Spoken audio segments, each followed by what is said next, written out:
Don't you forget to Kirblog. Don't.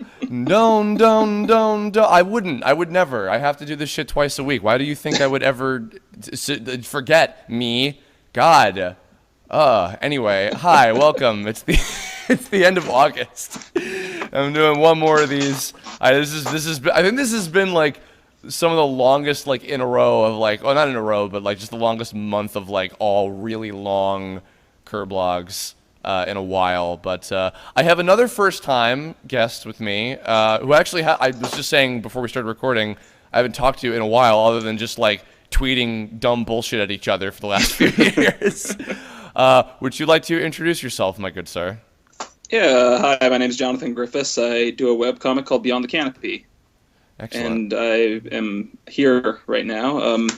Nice to be here. I love the talk show setup that I did hastily that you can't see. It's a bunch of just cardboard boxes I'm sitting on, cardboard coffee cup. And I'm not even there with him. Not even. I have a cardboard cutout of Hannibal Buress next to me. I can pretend I'm on the Eric Andre show. No, just please don't start piping bugs like through my phone or something at me. I'm not nearly. I don't think I'm nearly as insane or funny as Eric Andre, but I appreciate the comparison nonetheless. John is also actually from back in. Well, are you in New York or I know you're on the west? I'm still in New York. I'm okay. Upstate. John's from back in New York, where and also he is also a graduate. I think you were a year ahead of me from the School of Visual Arts. 2009. Oh, the 2 years ahead. Okay, never mind. Yeah. My math is bad. So the reason I brought Mr. Jonathan on, I actually was considering a few different people for this particular topic, but because he had just recently launched his Patreon, and I've been following his webcomic Beyond the Canopy for a few years now, which we'll get into the whole origins of it and everything in a little bit. But this question for this appropriate topic was suggested over Tumblr by the Pick Nelson. This is actually a long time ago, I think, by now. Hey, Chris, do you have any advice for someone that creates a webcomic or just art in general on Tumblr and wants to be seen or whatever? So, so to start off with, obviously this isn't going to be just an interview, but I would like to know, because actually I don't even know the full story of how did Beyond the Canopy, which we've been doing for how many years now? How did it start, and what's the whole kind of origin story? I started actually drawing it at SVA for my senior project in 2008. But I remember that. I really started like with the characters and stuff back in Jesus Christ, this is delving into some stuff. But started on like Sonic the Hedgehog fan forums back in. It always comes back to Sonic. He's a curse. Was this also was this Jonathan Gray's point of origin too, with you guys meeting each other? Oh, of course. Yeah, that's where I met John Gray, who used to work on Sonic the Hedgehog for Archie. But anyway, I posted on the Sonic Foundation, which was a message board back in 1998 or so, and. I think I was the only person on there who everyone else had, like their typical avatars were like multicolored Sonics or whatever. But I just had a character named Grellas who was just a dude with a bag over his head. Mm-hmm. And I started drawing like small comics with Grellas and stuff, but they never really went anywhere. It was all just like slice of life crap. I think there was one I drew back in high school that had to do with like getting school supplies or some crap, and there were all these other characters that, the kind of stuff you'd make when you're like sophomore, freshman in high school, and you think it's like a, wacky monkey cheese stuff. Like there was a Skippy the Disgruntled Christmas Elf, Pepe the Cheese Weasel. Everybody's favorites. Characters that I shoved into a crypt as soon as I could because I'd never want to see them again. Uh-huh. But I'm trying to think of. Glenn actually got the main character Beyond the Canopy is Glenn, who's this little forest kid with a leaf on his head. He actually got his start a lot earlier. When as a kid, I used to do a lot of stick figure comics, and they were all like hyper violent stuff. And we used to chomp the flavor off a lot of shows. Like my brother drew a comic called Pinky and Brain, who were a literal brain and disembodied Pinky who just died constantly. This is all like 7 or 8 year old. But of course. There was like a shy guy in a cape that I drew. His name was Mr. Crappy, and I don't know how I came up with this. Like his whole thing was he was part lemming, so he'd just jump off stuff because I thought that was hilarious at the time. And like around high school, I started drawing him again, not as a shy guy, but as a little guy in a green hood, and that eventually evolved into Glenn somehow. Okay.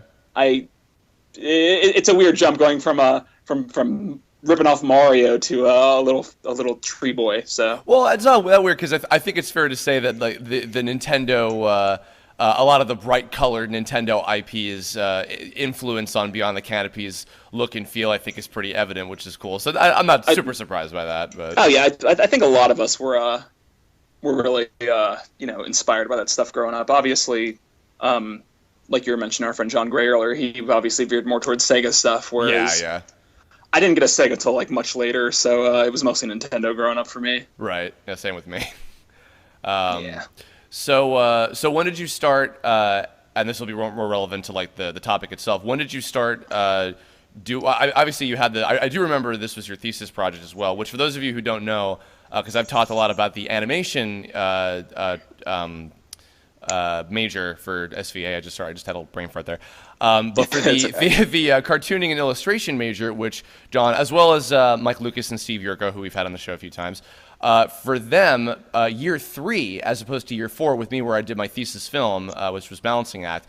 Year 3 is thesis year for the cartooning illustration majors, and then year 4 is all focused on making a portfolio so that they can actually get a job as soon as they're done with college. Which is a whole nother to do. But I do remember, because since you were still in school and we were seeing you on a constant basis at after school clubs and hangouts and shit, I remember seeing the early days of Beyond the Canopy when you were working on it. What was kind of did you kind of use your thesis project as kind of like the springboard to like, okay, you know what, fuck it, I'm just going to dive right into doing this and then do this as a series and continually updating? Like, what was kind of the birth of having it as a consistent series? I mean, you basically nailed it. Becky Clunan was our senior thesis teacher, and she's great, by the way. But her whole syllabus, basically, or lack thereof, was to just basically get a comic going, and get like a website up for it. She was basically trying to show us how to get a comic up like on the internet. So I just figured, I've had this idea bounce around my head a while, so I'll just do this, and it'll be something I can continue like after I graduate, because I didn't have any other plans at the time. So, Oh, sorry, carry on. No, I lost it. So yeah. What were we gonna say?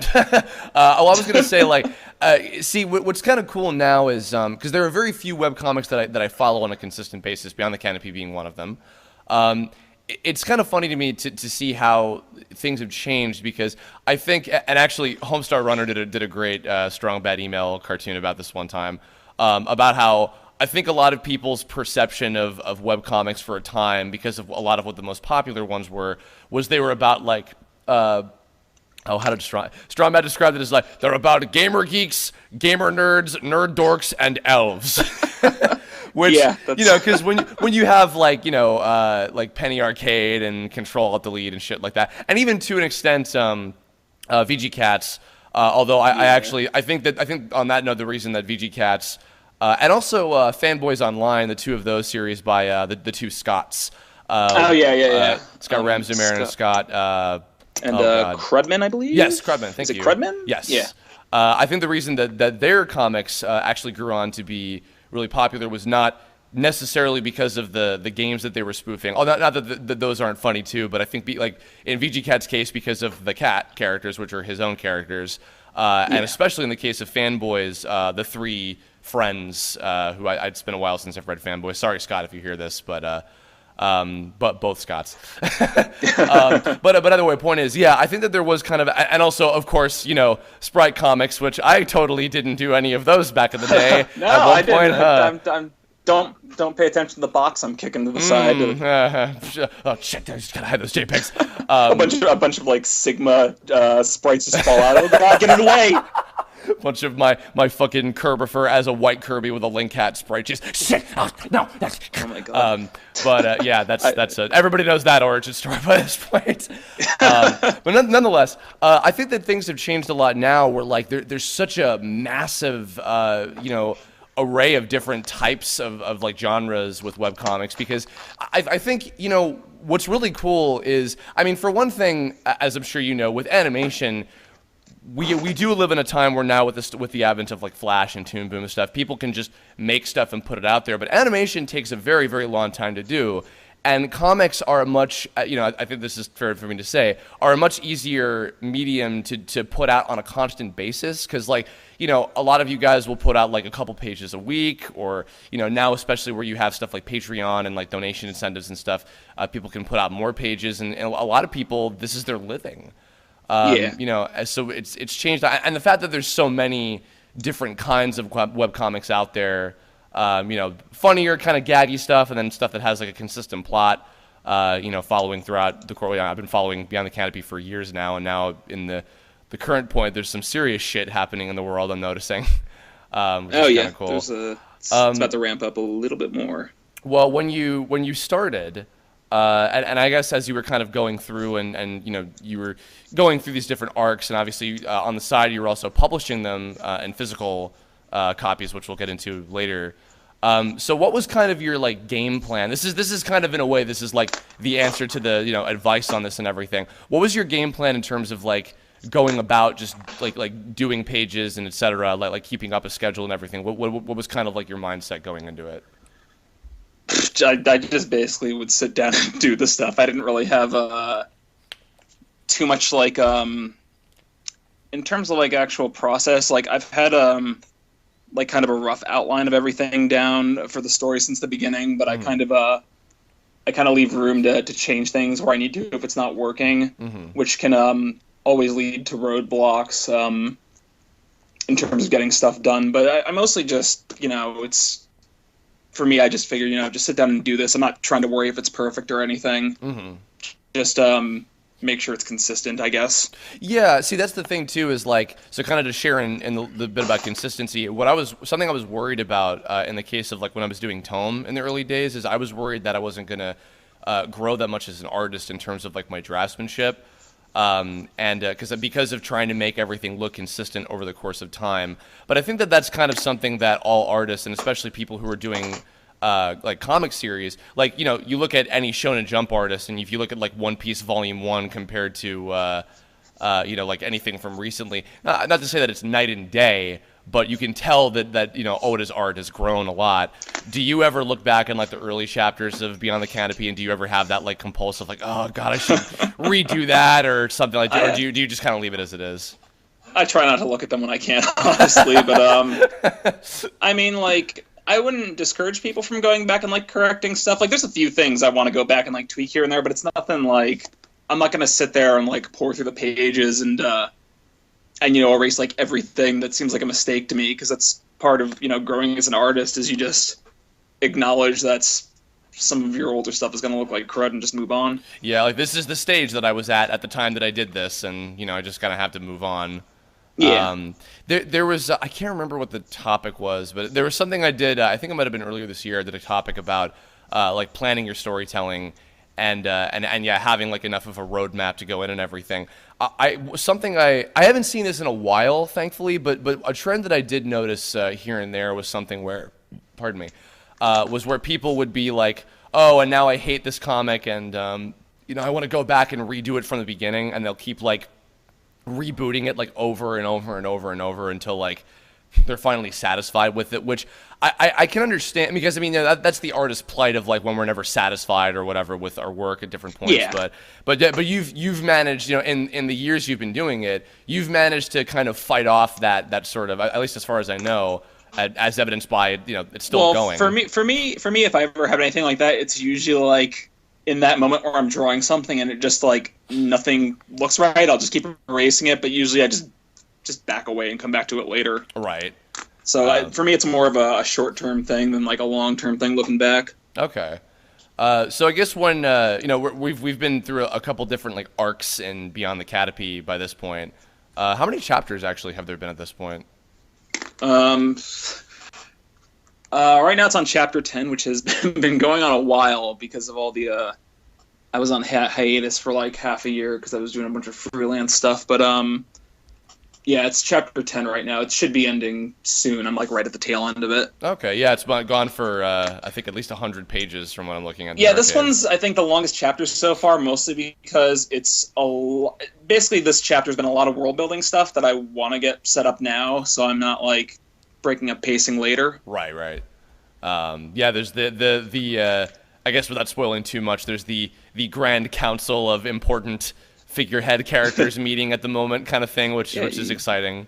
Can't have any sort of a fantasy comic without that. I mean, no, well, it's cool because like what I like about Beyond the Canopy is that the whole world and all the different like again, this isn't to get too spoilery, but there's a lot of different like regions that are very clearly inspired by different things and and have a lot of really cool kind of variants to them and the characters that come with them and everything. Obviously, Glenn being at the forefront is from a more like naturalistic, like plant-themed kind of world, and his life is being intertwined with all of these other crazy, scary things from the outside world, which is pretty cool.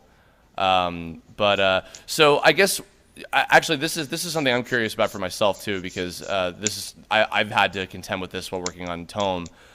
So you're talking about when you're planning out the arcs and everything, and you have kind of a roadmap of what the whole story is going to be like.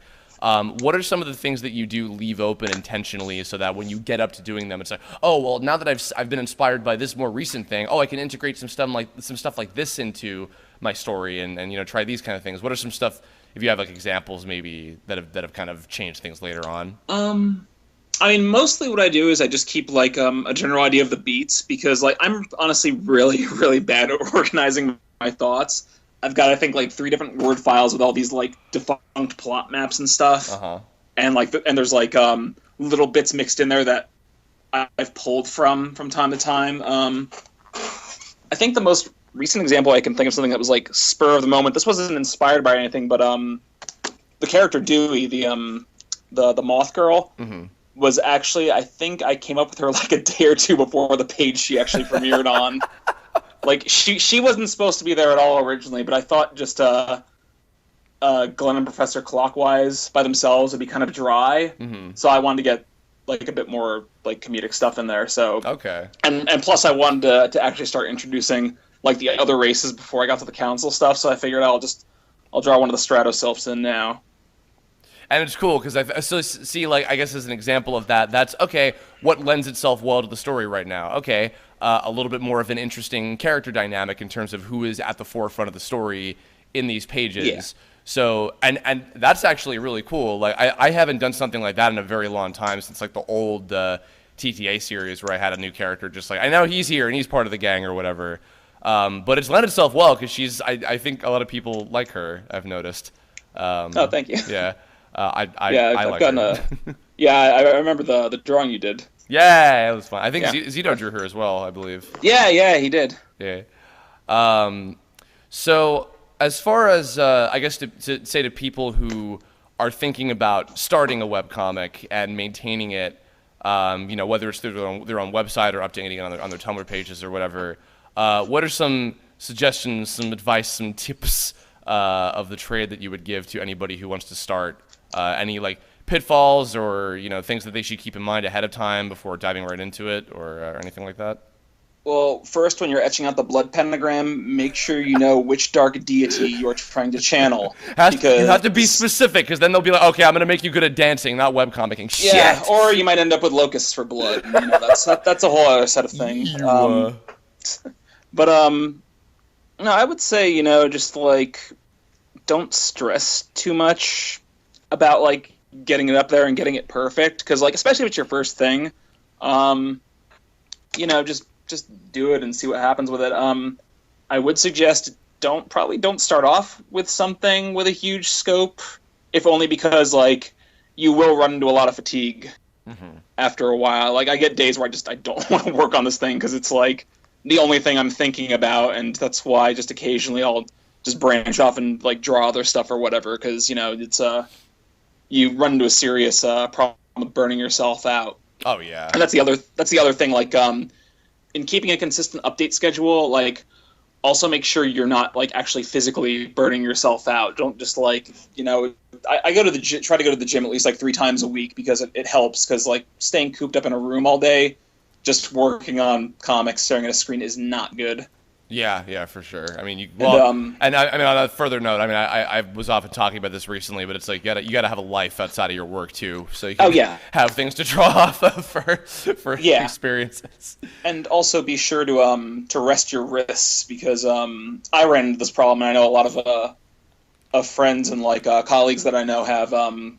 Back when I was working on the Paradox Space stuff for Homestuck, I took on the task of helping to pencil and ink a 51-page story, and that's basically all I did for a couple months, and I started to get wrist pains, and had to get a brace, which I still wear occasionally, but like I was getting like debilitating problems with my wrist, like could barely draw and stuff. Actually, I've kind of this just came up because I've actually been thinking about this a little bit lately, like for myself too, and I feel like in comics, maybe it's even more common. Do you or anybody you know, like if it gets like bad, have you ever like been to like a chiropractor or some kind of like specialist to like get your wrists or arms like fixed up if like you get really fucked up or something?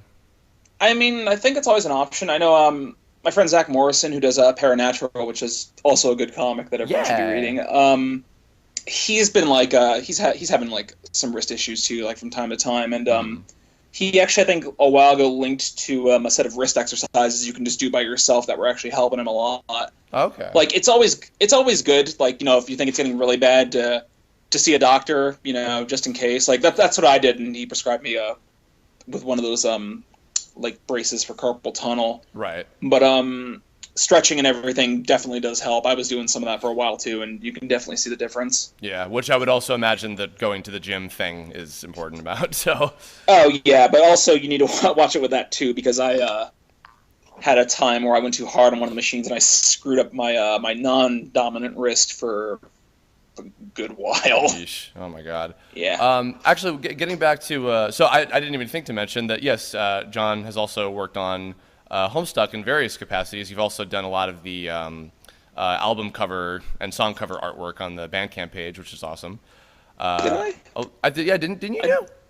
Or am I thinking? No. Maybe did Hani do that, or did you? Hani did one. I don't remember if I did one or not. I've done like calendar work for them. Maybe that's what I'm thinking. Okay, I'm sorry. I knew it was some kind of merchandise related thing that you did some work on. Yeah. Okay. Sorry about that. It's okay. But on the note of like when you have like a long term, like a freelance job or something, so how do you balance not just like, you know, updating your own work in the midst of having to do, you know, like a job that'll allow you to pay your fucking rent, but like also keeping yourself stable and healthy in the midst of all that? What's kind of your way of like keeping yourself balanced with doing all those things?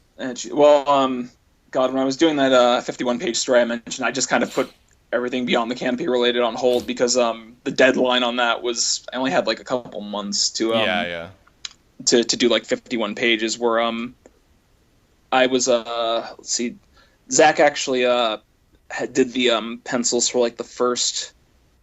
I want to say he did like the first 12 and then the last 2, and then I had to do like the pencils for like the whole middle section off his thumbs.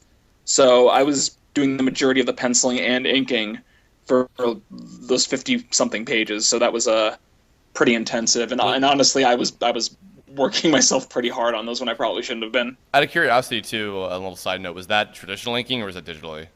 That's all digital. I do it all digital now because really, I just don't feel like paying for a Bristol board right now. Like, it would take too long for the ink to dry, which made it harder for me to get pages done on time, and like stuff takes up a lot of space. And I had an incident where I accidentally left one of my pages underneath a table I used to have in here, and my dog came in here, and there was like a thunderstorm or something, and he freaks out when there's thunder, and he went right on top of the page and just started like ripping it apart. So I'd rather not leave any more. God. I was able to tape it back together fairly well, but that was not fun. Jesus. Yeah. Sorry. Oh shit! Now I've forgotten what I was going to say next. What's your favorite movie? No. I guess so. Well, because I mean, yeah, obviously, you know, you're not gonna be able to make. Oh, now I remember. So you're not gonna be able to make a living doing a webcomic, like, or rather, just any of your own stuff immediately, necessarily. Yeah. So, you know, kind of in the midst of that, well, actually, do you do? I'm not even sure. Do you do very many like conventions, like Artist Alley and stuff like that, or I have not done. You mean like anime conventions? or just any Or cons just in general, like New York Comic Con and stuff? God, the only con I've gotten into this year, well, I didn't actually get into. My friend Lee Davis, she got a table. Was a TCAF, and everything else I've applied to this year, I've either been rejected or the convention just exploded. Like Oh. I applied it to Patacon, and I don't know what happened, but they canceled the convention because I guess something wasn't working out. Oh, So jeez. yeah. So I honestly haven't really had much luck with conventions this year. Okay. Well, either way, though, I mean, like, I guess in terms of specifically, like, being able to make money on the side of also producing your own work, because I think that what I want to lead into is then, doing stuff like Patreon and et cetera, where you can get to a point where the majority of your living is your own stuff.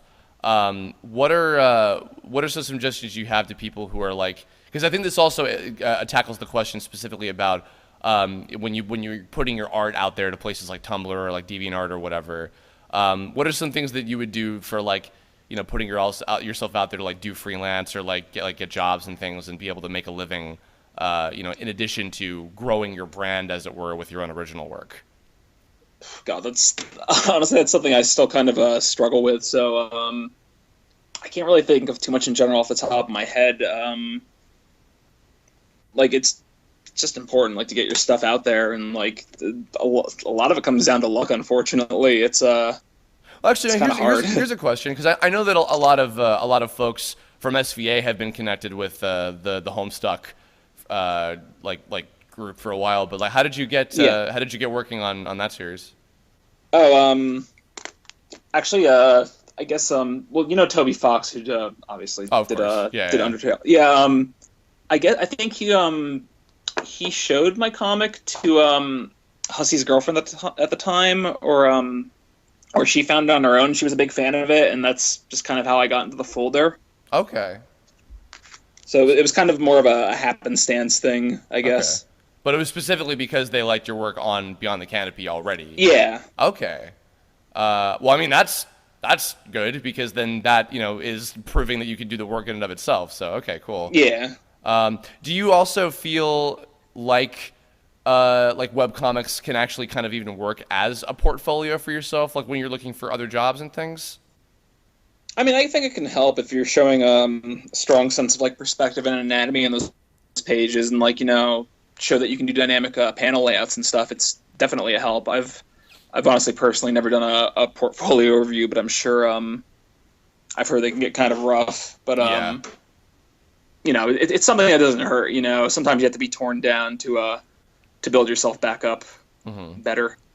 Harder, 'cause, better, faster, stronger. The reason I'm curious about that too is because like for a while I had always thought that like what I had been doing through college, where I was like making a lot of my own my own like productions and stuff, was a good kind of like stand-in for a portfolio to show this is what I'm capable of. But as I'm finding out for the animation industry, it is a lot more about specific skills and things, which is why that's kind of been more of what I've been focusing on this year.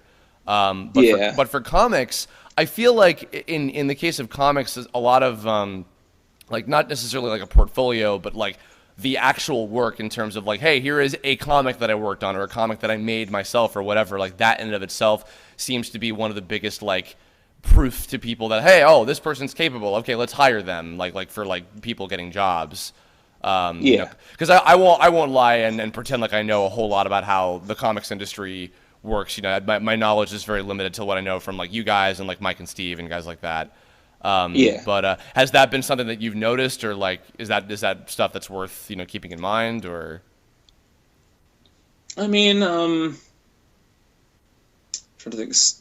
Sorry, give me the gist of that one more time. I kind of lost it a bit. Sorry. No, I'm going off into fucking fairyland with my monologues. Do you think that creating a webcomic, whether it's something like like a long-lasting series, or even something that's kind of short form, like you were kind of suggesting, not to dive into doing long-form stuff right away, do you feel that those can serve as kind of like good stand-ins for portfolios, for if like you're putting yourself out there for jobs, or if like people notice your work or whatever, like if for people to get hired to do other comic stuff? Do you think that helps? I mean, I think it can. Like I said, once again, a lot of that can come down to luck. I'm pretty sure Noelle Stevenson, who did Nimona, didn't she first get noticed from some it was like some Lord of the Rings drawings she did or something. I don't have like the sources in front of me right now. I don't even know about that one. Oh really? Oh, well, she worked on Wander Over Yonder also. Okay. Doing some of the stuff on there. But yeah, I'm pretty sure she first got noticed by doing some like Lord of the Rings fan art stuff. Like, don't quote me exactly on that because my memory's a bit foggy on it. But like it's hard to tell like what will get your work noticed a lot of the time. Like, you can put out like really nice, beautiful pages or whatever, and people may not notice immediately. Whereas if you like do like a 5-second piece of fan art of a Pokemon or something, that's go get a billion notes on Tumblr. Yeah. And that's all. I mean, let's be honest. That's always been kind of a thing. That's not even a Tumblr exclusive thing. I mean, DeviantArt. Oh no. Yeah. That's like anything. It's why you have like pop art and all that stuff, because it's immediately recognizable icons that people are going to gravitate towards. Yeah. Although at that same point, like, do you think also that, like, I guess in the note of specifically comics, do you think that fan art also does help in a way, or do you think that original stuff is more helpful? Well, like I was just saying with Noelle Stevenson, like, fan art obviously can help you get noticed. I think it's good to have a balance of both. I know there's some people that make their whole careers off just doing fan art, and that's cool and all. Well, like, especially if they're doing conventions too. Yeah. And like me personally, I like to like have a balance of stuff. But if that's what you're making a living off of, you do you. That's cool. Yeah, I mean, actually, it's funny enough when you're talking about Noelle. Like, did she get hired on the series, or like was there a comic for? For Wander Over Yonder. Yeah. She was like, God, I know she did some of the writing and I think some of the storyboarding and stuff. Like, I never watched Wander Over Yonder. Oh, but it was for the show, though. It wasn't for. Yeah. Oh, she worked on the actual show. I know that much. Because I was going to say that's something I've picked up on, especially in recent years, is a lot of people who are working in storyboarding now for the animation business are people who started in comics. Yeah. Actually, Nick Sumida, one of my friends from SVA, he was boarding for Ugly Americans for a while, and then he's on oh my God, I can't remember. He's on a show on Nickelodeon. I'm sorry, Nick, I can't remember what the name of the show is. It's the one with the Harvey Beaks. That's it. It's Harvey Beaks. Oh, that's right. Yeah, because I think in that case they specifically were looking for like new up and comers that were like comic artists and animators and things like that. Yeah, that was really cool. I think also Steven Universe has a few different. Yeah, Lamar Abrams was he did a comics like Remake and stuff. And Lauren Zook did Penny and Rachel. Oh, that's right. Yeah. Comic. And then I think Paul Villico, he was an animation major, but I think he's recently started working on the show too. But yeah, so I think there's also a lot that comes from that too. I guess I'm trying to think of what else. Are there any other? We've said a lot as it is, but do you have any other kind of like general sort of things that would be good for people to keep in mind, like going into it or like while maintaining it or anything, just like general kind of things that you've picked up like from doing it for the past several years? I mean, one of the obvious things is just don't get discouraged by rejection, because it's going to happen a lot. Like, be it conventions or whatever. Just keep trying, but like take care of yourself while you're doing it. Like, don't like basically beat your head against the wall trying to get into the stuff if it's having a detrimental effect on everything else for you. Mm-hmm.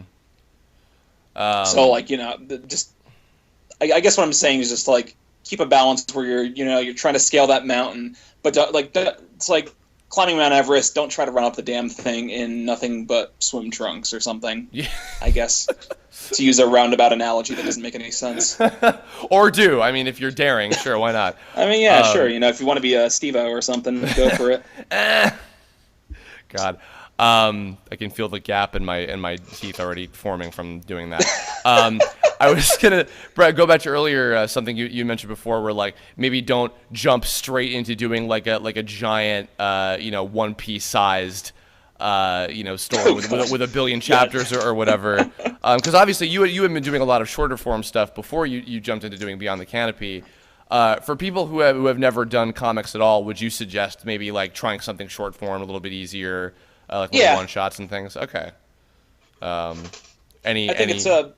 Oh, good. Sorry. No, good. No, I was just gonna say like it's not gonna take you like a super long time, and it's good exercise, and it's something to just have fun with.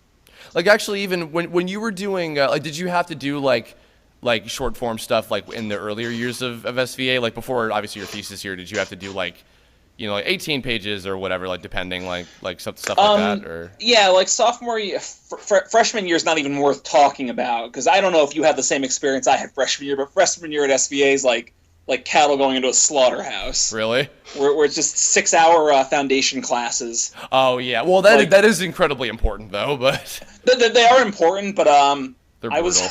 I was coming off a really bad time. I transferred to SVA mid-semester freshman year, and I was coming off like a really bad time in my life, and like I was commuting to all of those classes, and it just strung me out so bad. But Lord, that was just all the painting and stuff. But getting to sophomore year, where we were finally doing comics work, like we had God, I can't remember the name of the class, but we had a couple classes where just basically you would be given like something small to focus on, usually 2 to 3 pages or whatever. Like trying to think of specific examples. It's been a long while, but like we had to do a story like they would give us like a theme, like a tearjerker or like a medical or something, and just like make something that relates to that theme, or just like do 6 pages of whatever you want, but just wrap it up within those 6 pages. We actually had a class senior year that focused on more experimental forms of comics that come out of like Europe, they're called Olipo, I believe is the word, and it would be like weird stuff like doing a comic based on a poetic form. Like I did one based on a round, where basically like the whole premise I did for that comic was just there was like some criminal going into a warehouse and he'd get shot by a cop who would then discover he didn't shoot the right guy, and the cop like leaves, and then like I would just repeat those same events for like a couple pages, where like some other guy would come in and get shot, and there'd just be a pile of bodies growing, but just like do weirder stuff with it each time, where it ended up with there was a clown at some point, and it ended up with like an alien coming down, and like I reversed it at the end with, instead of the security guard like shooting the alien shot the security guard and just like picked up his hat and walked off with it. It's hard to really explain that comic unless you see it, but can we see that somewhere? Because I'd like to see that, please. God, I think I have it uploaded somewhere. I'll send it to you later. Okay, I'll have that in the fucking description along with the other stuff. But yeah, basically they would just give us like warm up stuff. Junior year was the thesis, obviously, and that's where they had us doing something longer form, where it was 16 pages, and the theme that year was kings and queens, so they just had us pick like either a literal or figurative historical a figure. Oh God, I can't talk right now. A historical figure that was either literally or figuratively a king. Okay. Like I did Joshua Norton, who was the self-proclaimed Emperor of California, and I'm trying to think. I can't remember who the other people in my class did right now. Oh, actually, here's a question. Because I think I got confused. So did you not do any of the early Beyond the Canopy stuff until, was it senior year then? Like when you were doing the no. Okay. I used to do. I honestly only did like 1 or 2 comics of that before senior year, back in like 2005 or so. Before I was in SCAD for a semester. I did some of the stuff then. Okay. But before senior year at SVA, I didn't really try to commit to anything fully. Gotcha. Okay. Actually, because on that same kind of note, so with the 4th year being focused on specifically portfolio stuff, in addition to starting Beyond the Canopy, was that the year that you made the website and started like having it uploaded in sequence and everything too, or was that not till after college? No. We did do that. Becky was showing us like how to set up like a WordPress site and everything, which was extremely helpful. Okay. In like because she knew that unlike some of the other teachers there, that web stuff would be important. Mm-hmm. So she wanted to like help us get a foot in the door there, just getting stuff set up, figuring out like how to upload it and everything.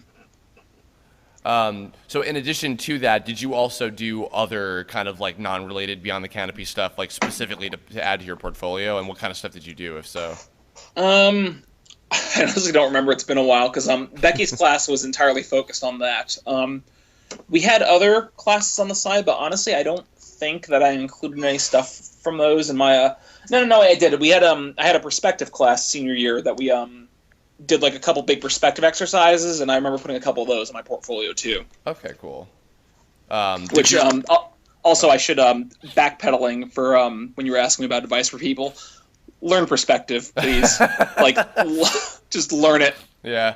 So it's not incredibly fun, but it is also incredibly important. Honestly, when you do it for a while, it starts to click, and like once you know the fundamentals, you can BS it a bit. Like I BS it a lot right now, but as long as you get like the fundamentals of knowing where a vanishing point is and everything, you can mess with it from time to time. I still BS it to this day. All right, cool. Well, I guess that's a lot to go off of. I certainly hope that is helpful. I think it is. So I guess it better be fucking. Or I'm coming to all the listeners' houses and just I'm gonna sit on their doorstep and just cry really loudly. Be like, why couldn't I help you? Well, I guess to kind of conclude things, I want to give you a plug for not just your comic that we've been talking extensively about, but most recently, within this last month or so, you launched your Patreon, which is awesome. So would you like to talk about that a little bit? I just got up my Patreon a week or so ago. It's patreon.com. I think it's /Greliz, Greliz, and right now I'm just offering standard stuff with access to a news feed of behind the scenes stuff, and a tier for I'm going to do a monthly wallpaper thing that people vote on. I'm probably going to add more tiers later, but not until I start seeing some more activity on there. I don't want to commit to too much too soon on there and burn myself out. But it's patreon.com/Greliz. So check it out, I guess, and beyondthecanopy.com. Like Chris said, that's my comic. For shiz. It's really cute. It's a lot of fun. Also, if you look, I won't even say where it is, but if you look really closely in one of the pages, you might see somebody familiar. Just saying, which was that was a long time ago too, wasn't it? That page. Yeah, that was actually I think the first color page I did was the first. When I switched fully to color, not the earlier color sequences. Of course. Awesome. But, it's up to chapter 10, and it's got it's up to 500 pages by this point, so there's plenty of material to go through. And... You did not mention the puns, though. Oh yes, it is notorious for how many fucking puns in I'm very disappointed in you. You did not bring up Aurora Borealis. Oh my god! In every character, in every location, in everything, every item, there's a fucking pun, and dear God Almighty.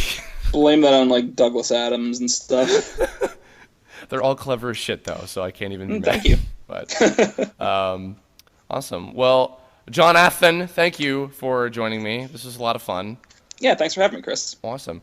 I guess that's going to wrap us up. So, in the comments below, if you have any other questions or other things to bring up, maybe even other suggestions if you have thought of anything that have to do with, starting a webcomic or just getting into comics and getting your work out there, whether you're a cartoonist or an illustrator or anything, leave a comment about that too as I burp in the middle of my sentence. Good. Good.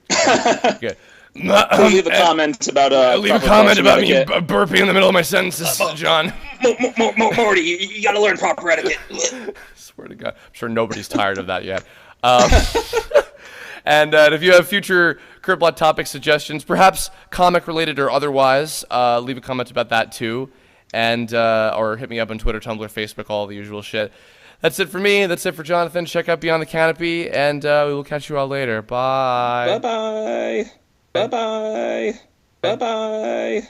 Bye-bye. Bye-bye. These people who are here for you. You have these people who will be your friends, who will truly be your friends, people that you can always depend on, people who will always be there for you.